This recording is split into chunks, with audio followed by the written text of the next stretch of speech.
Shalom, selamat malam jemaat Tuhan yang terkasih. Kita berjumpa kembali dalam program Mesbah Keluarga. Untuk itu, mari kita siapkan hati dan anggota keluarga kita. Mari bersama-sama kita naikkan Mesbah Keluarga. Kita angkat satu pujian, Kau Tetap Allah. Haleluya Yesus.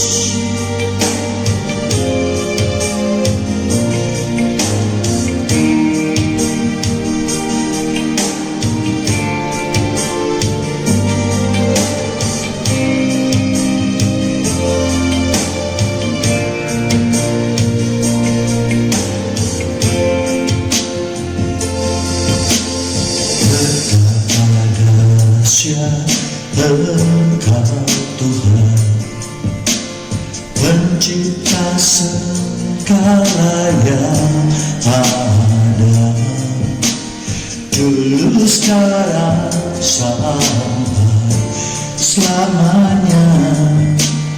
Hanya Engkau Tuhan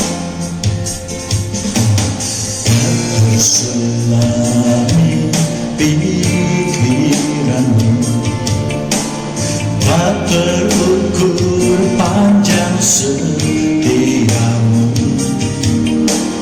dulu sekarang sampai selamanya. Hanya Engkau Tuhan, ku sembah Engkau Yesus. Hanya Engkau Allah di hidupku, tiada yang lain, hanya Kau, hanya Engkau Tuhan selamanya. Kau tetap Allah, walau dunia semua bergoncang, tak tergoyahkan. Kau tetap Allah.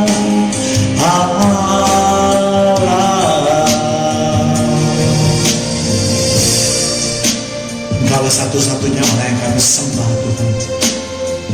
Apapun yang terjadi dalam hidup kami, Engkau tetap Allah kami.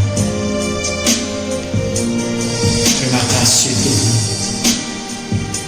Haleluya Yesus.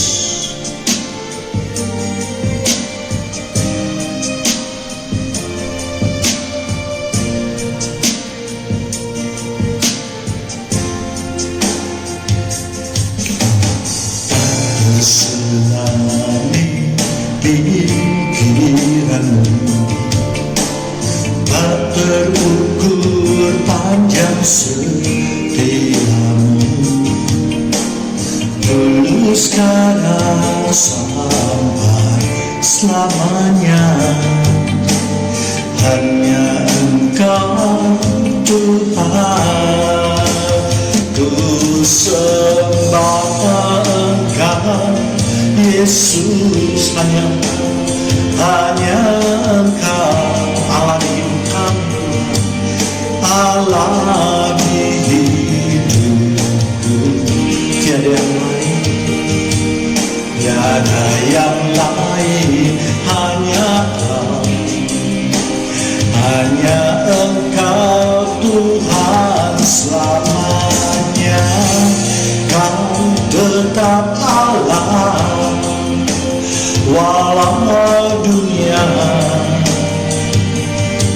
semua bergoncang, tak tergoyahkan. Kau tetap Allah, Kau tetap Allah.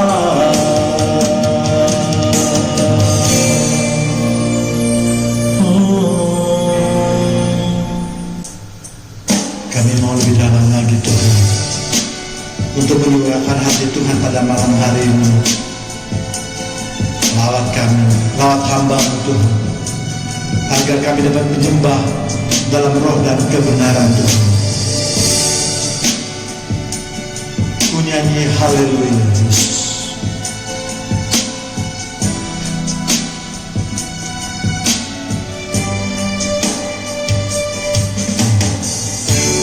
Bapakku datang menyembahmu di sini. Ku percayakan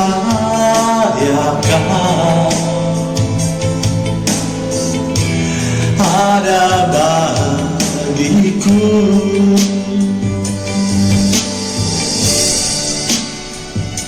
Kami percaya Tuhan. Untuk itu kami datang menyembah Engkau.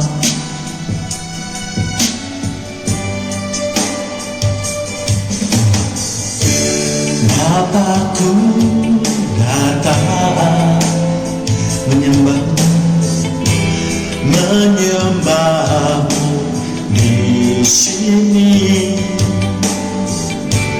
Ku percayakan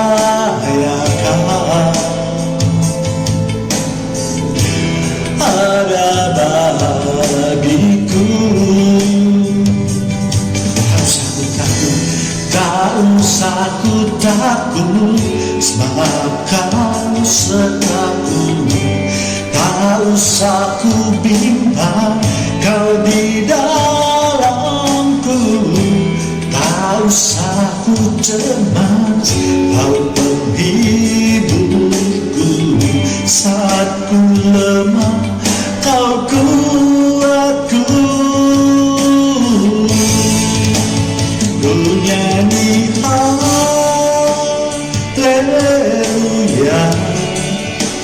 ku nyanyi haleluya.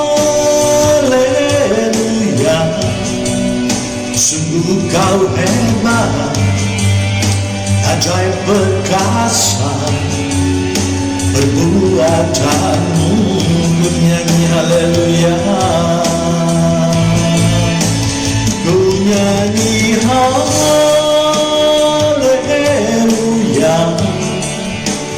ku nyanyi haleluya.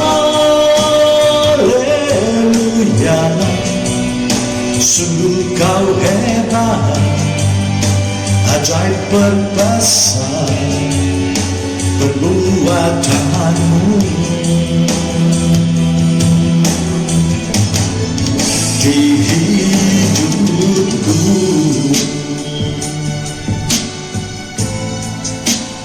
Kau sungguh hebat, ajaib perkasa Tuhan.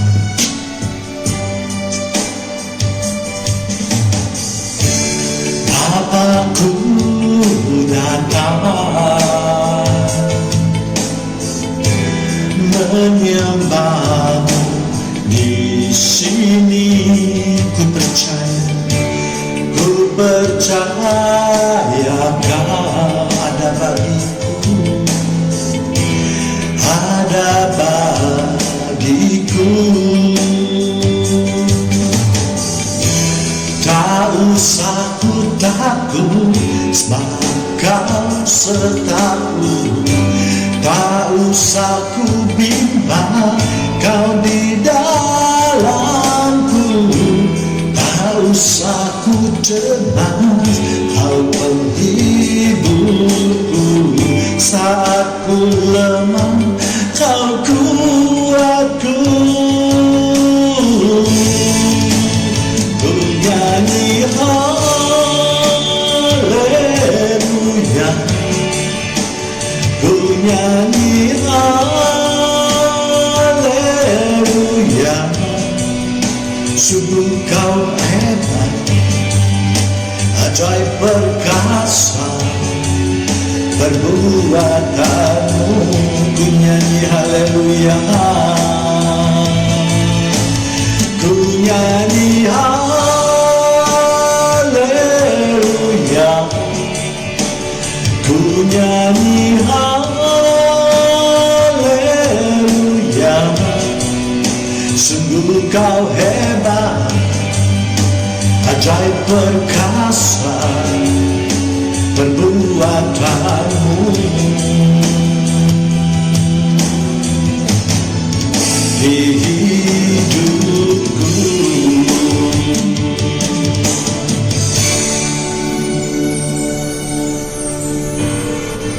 Shalom, selamat malam jemaat Tuhan yang terkasih.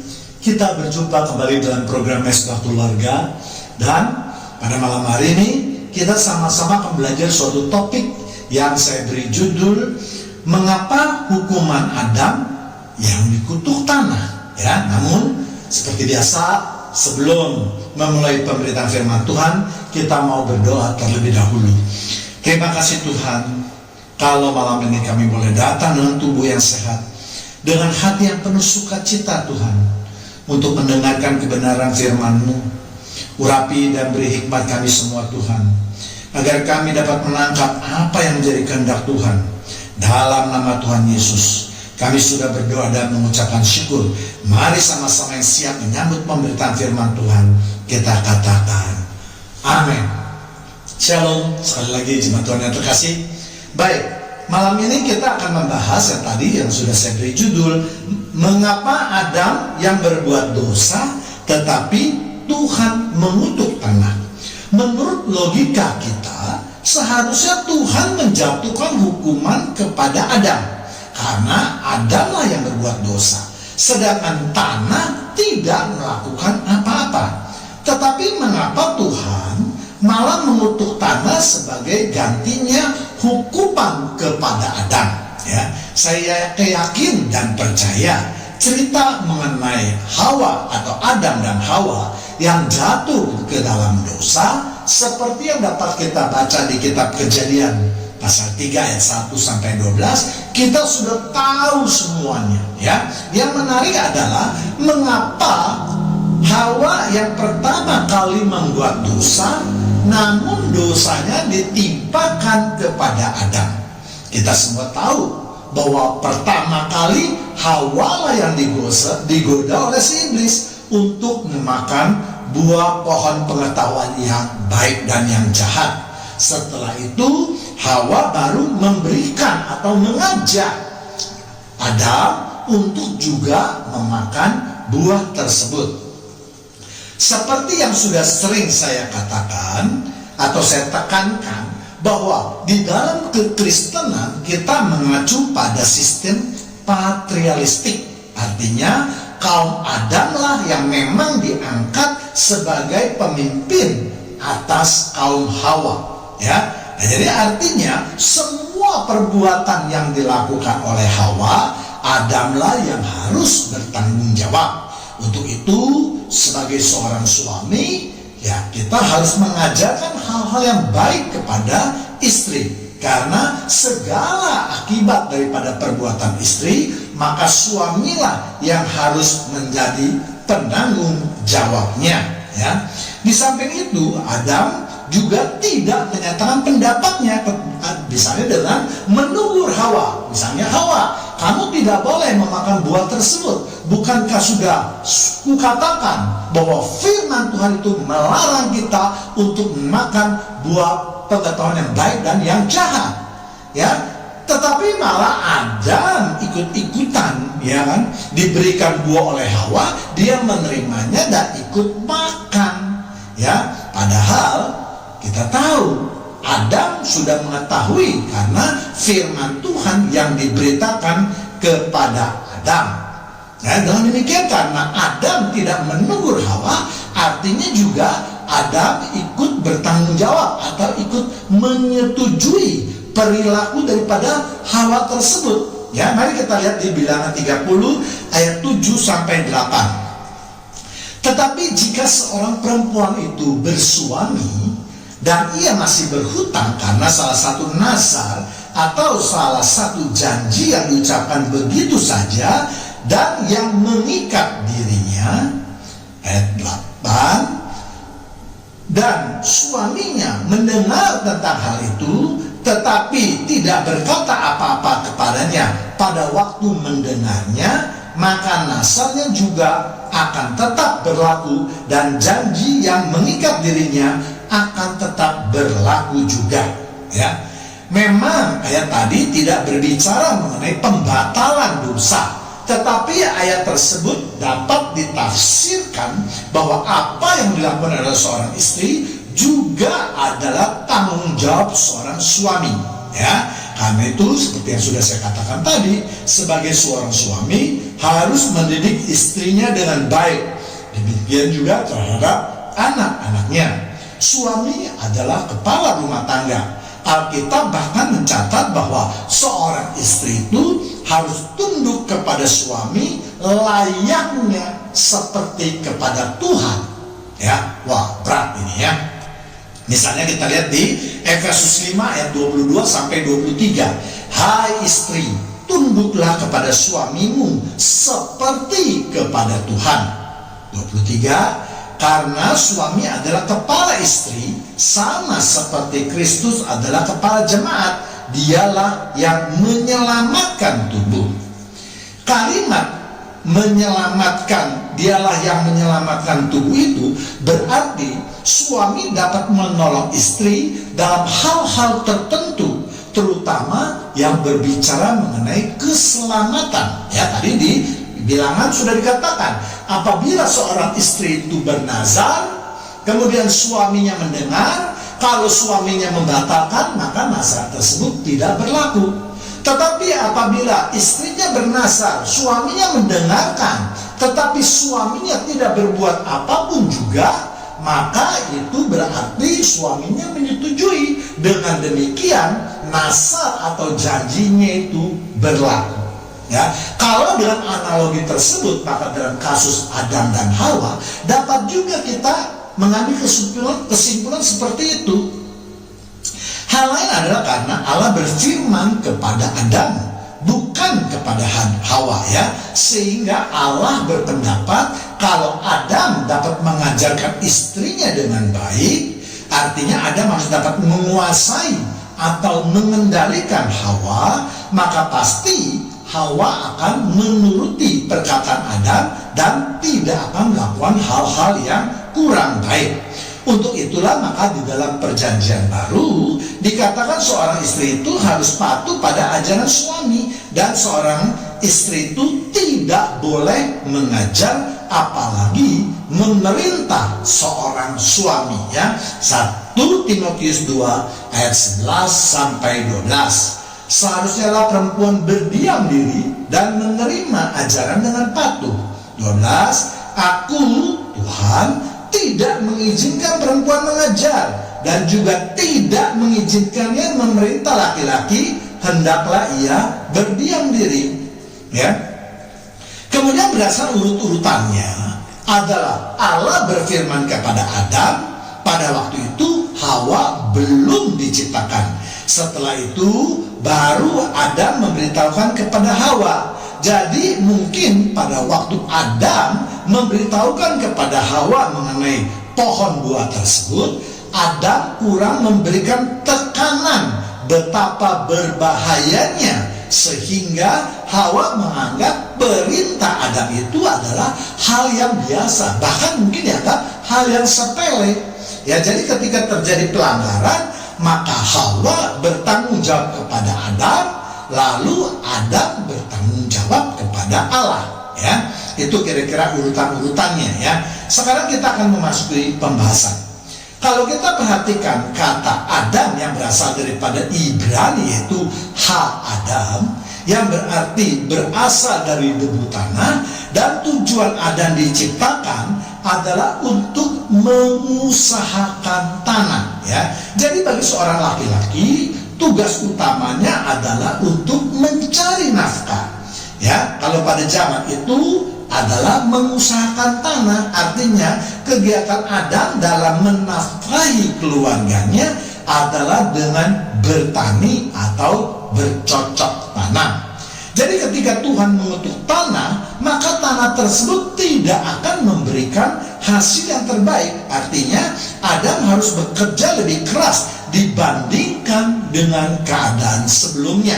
Ya, kita lihat di Kejadian 3 ayat 17. Lalu firman-Nya kepada manusia itu, karena engkau mendengarkan perkataan istrimu dan dan memakan dari buah pohon yang telah kuperintahkan kepadamu, jangan makan daripadanya, maka terkutuklah tanah karena engkau. Dengan bersusah payah engkau akan mencari rezeki dari tanah seumur hidupmu. Jadi misalnya ketika Adam belum jatuh ke dalam dosa, Adam tidak perlu bekerja, ya. Atau dengan kata lain mungkin Adam hanya melemparkan saja biji buah-buahan yang dia makan, kemudian biji-biji tersebut akan tumbuh dengan subur, berkembang, berbunga dan berbuah, ya. Maka sekarang Adam artinya dengan dikutuk tanah tersebut, Adam harus bekerja lebih keras, bahkan mungkin sangat keras, ya. Karena itulah makanya laki-laki dikatakan dalam kehidupannya akan bekerja keras mencari nafkah untuk seumur hidupnya, ya. Namun saya mau katakan ketika Adam tadi, ya, kalau dia lemparkan biji langsung tumbuh, namun ketika Adam jatuh ke dalam dosa, maka tanah tersebut tidak lagi subur seperti sebelumnya, ya. Artinya Adam harus mungkin dia mencangkul terlebih dahulu sebelum ditanami. Kemudian jika setelah disebar bibitnya, dia harus menyiraminya, dia harus menyianginya, atau membersihkan rumput-rumput atau ilalang-ilalang liar dan seterusnya. Dan pekerjaan seperti ini tidak dapat dilakukan hanya satu kali saja, tetapi harus terus-menerus supaya tumbuhan tersebut dapat tumbuh dengan baik, ya. Dan semua pekerjaan berat itulah yang harus dilakukan oleh Adam seumur hidupnya. Jadi kalau kita melihat akibat dari tanah yang kutuk itu merupakan sebuah hukuman yang sebenarnya berat, ya, karena pekerjaannya menjadi lebih berat dan harus berlangsung seumur hidup. Dan hal lain adalah jika laki-laki tidak berhasil atau tidak mempunyai pekerjaan, maka itu merupakan sesuatu hal yang, ya, dianggap memalukan, ya. Harga diri seorang laki-laki akan hancur karena dia tidak dapat melakukan tugasnya yang utama, yaitu mencari nafkah untuk keluarganya, ya. Jadi untuk jemaat Tuhan yang terkasih, khususnya untuk laki-laki sebagai pemimpin keluarga, kepala keluarga, harus berusaha bagaimanapun caranya untuk bekerja sebagai kepala rumah tangga untuk menafkahi keluarganya, ya.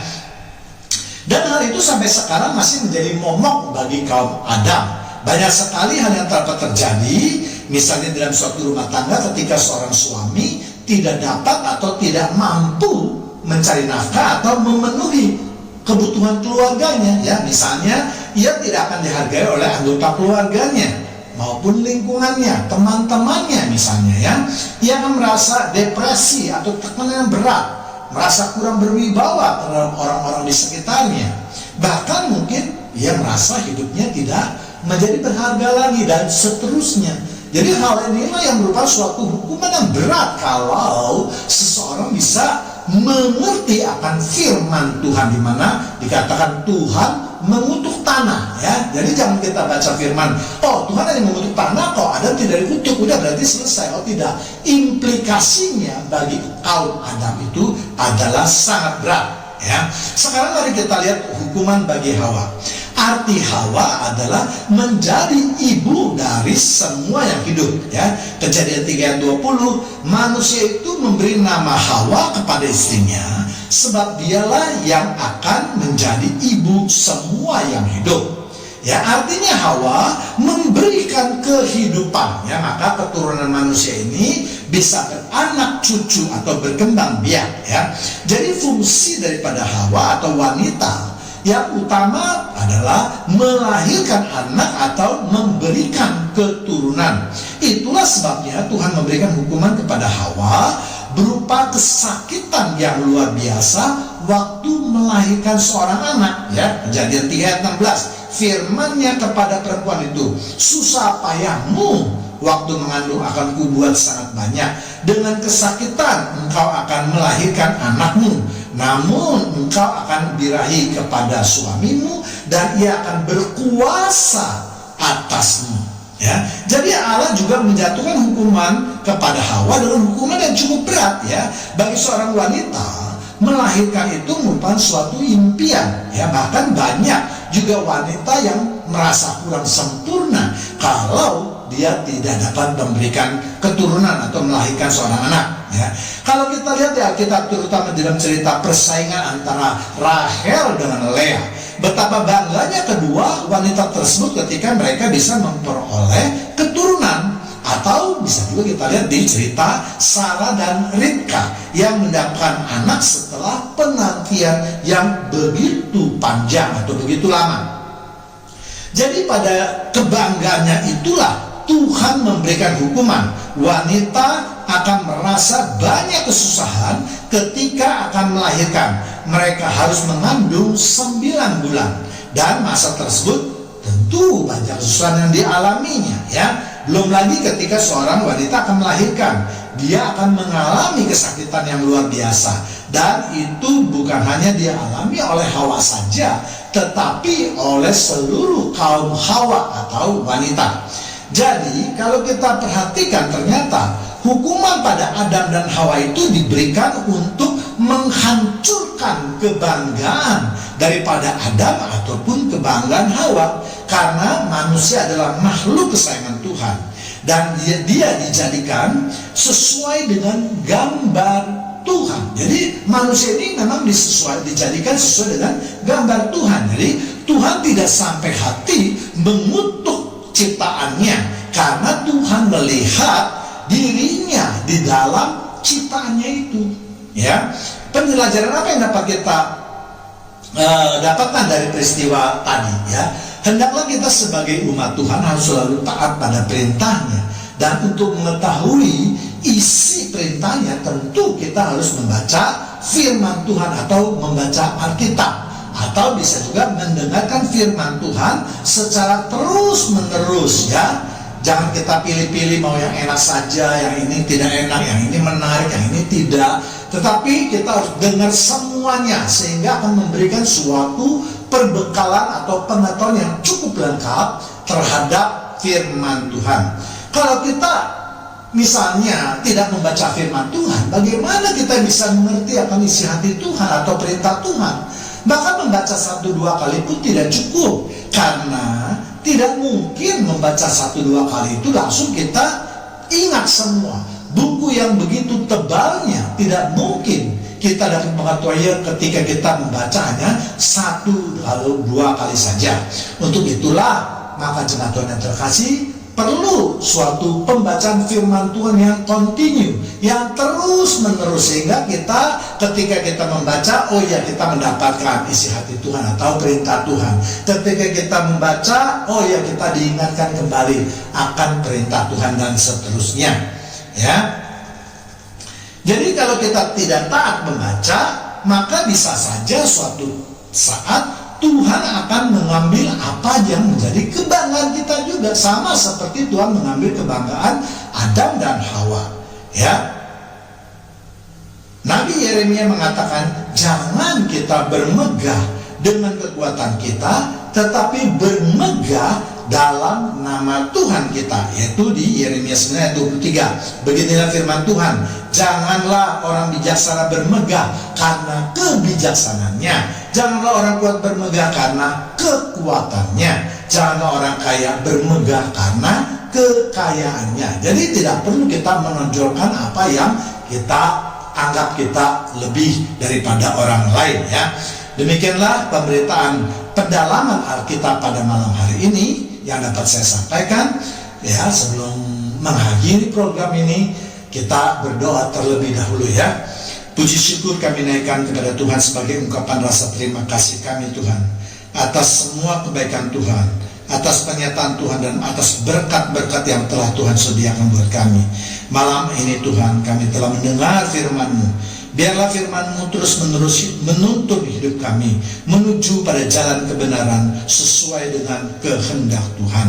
Dalam nama Tuhan Yesus kami sudah berdoa dan mengucapkan syukur. Amin.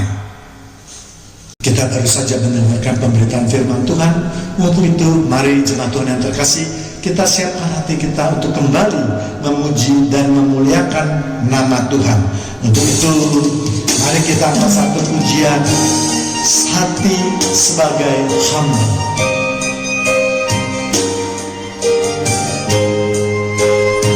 Inilah ucapan syukur kami Tuhan pada malam hari ini Tuhan.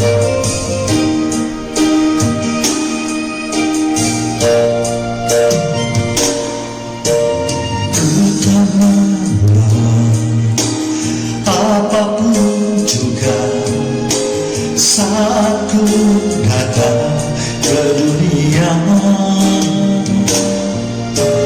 ku tinggal semua pada akhirnya saat ku kembali ke surga. Inilah yang ku punya, hati sebagai hamba yang mata dan setia padamu Bapa. Kemanapun ku bawa, hati yang menyembah dalam roh dan kebenaran sampai selamanya.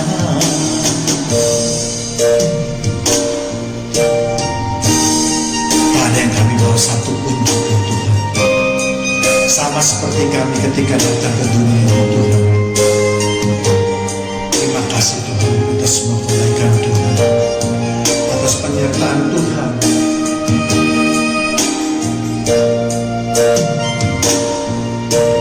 Ku tak membawa apapun juga saat ku datang ke dunia, ku tinggal semua pada akhirnya saat ku kembali ke surga. Inilah yang ku punya, hati sebagai hamba yang mengatakan setia padamu Bapa.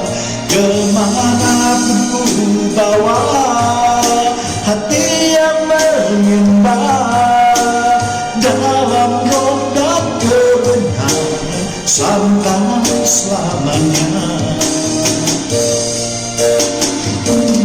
Inilah yang ku punya, hati sebagai hamba yang mata dan setia padamu Bapa. Kemanapun ku bawa, hati yang menyembah dalam roh dan kebenaran sampai selamanya. Dalam roh dan kebenaran sampai selamanya.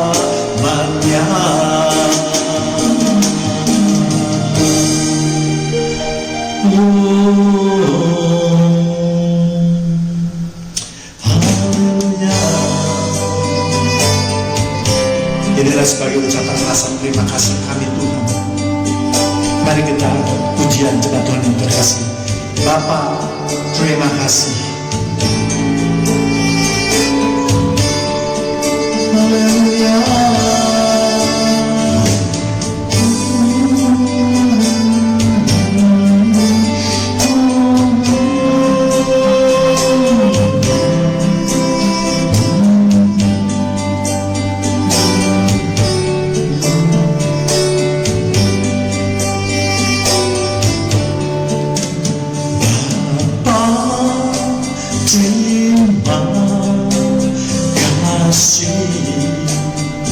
Terima kasih.